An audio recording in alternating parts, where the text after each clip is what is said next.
ఏ స్థానము 19వ అధ్యాయం ప్రారంభంతో ప్రారంభమైంది. ఆ స్టేటస్సా నిజం లేకపోతే ఇక్కడ ముగిసింది. ప్రతి విషయం అంతే. ఇవాళ కేవలము క్రైస్తవులంగా పైకి సున్నము కొట్టిన సమాధుల్లాగా, పైకి భక్తిపరుల్లాగా కనబడుతున్నటువంటి దేవుడు అంటున్నాడు, ఆ సంగతులన్నీ మనకు దృష్టాంతముగా దేవుడు మన ముందు ఇచ్చాడు.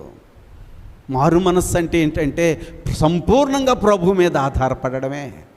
నువ్వు ఆయన నమ్మనని అంటున్నావు, నువ్వు నమ్మకమంతా ఇక్కడ ఉన్నటువంటి వనరుల మీదే అయితే నువ్వు వ్యభిచారంలో ఉన్నావు, ప్రమాదంలో ఉన్నావు.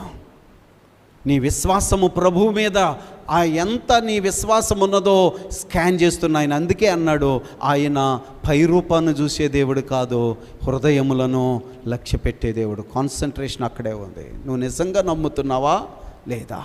నీ భక్తి ఎలాంటి